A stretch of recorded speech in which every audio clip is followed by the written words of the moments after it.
Euskararen eguna, Nafarroaren eguna eta adimen urritasuna duten personen nazioarteko egunare badagaur eta azken 50 urteetan elkartek egin duten lana aitortu dute gaurko egunez. Adimen urritasuna duten personak etxetik atera egin dituzte eta gizarteratzea lortu dute. Hainbat dira horretarako martxan jarri dituzten ekimenak. Hauek adibidetako batzuk. 13 aktore hauek Asperger sindromea dute eta horregatik arazoak dituzte harremanetarako, baina film labur bat egiteko gai izan dira eta iruditan ikus daiteke harreman ezin hobeak lortu dituztela. Gautena autismoaren Gipuzkoako elkarteari esker lortu dute.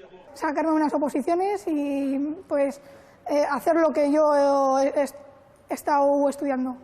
Laurak 29 urte ditu eta tailer batean lan egiten du, baina oposizioetara aurkezteko ametsa gero eta gertuago du. Abdema Arabar elkarteak antolatzen dituen autokudeak eta talde batean parte hartzen du. Que sea amable, que nos mire a los ojos.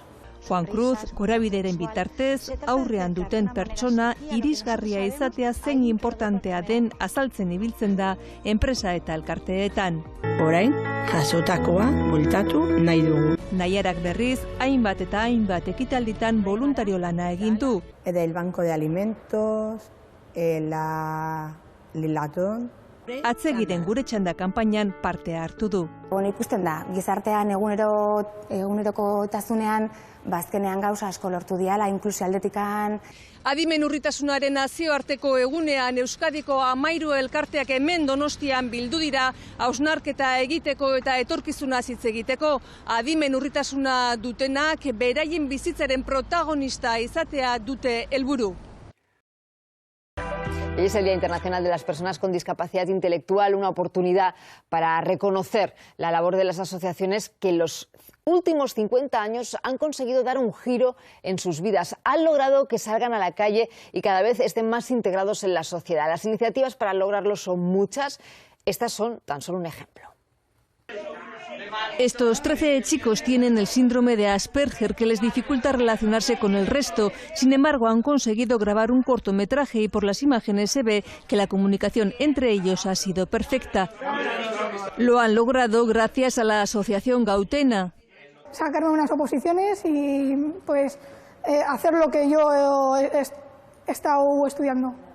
Laura tiene 29 años y trabaja en un taller. Su sueño de opositar está cada vez más cerca. Participa en los grupos de autogestión de la asociación alavesa Abdema.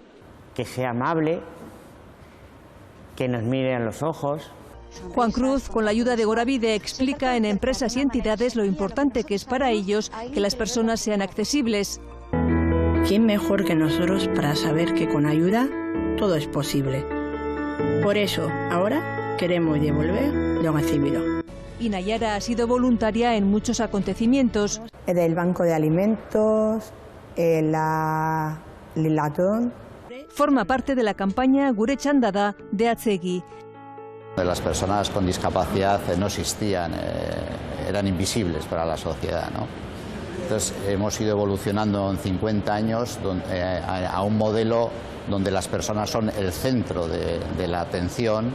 En el Día Internacional de las Personas con Discapacidad Intelectual, las 13 asociaciones vascas se han reunido aquí en Donostia para reflexionar y hablar del futuro. Un futuro que pasa porque sean ellos mismos quienes decidan su propia vida.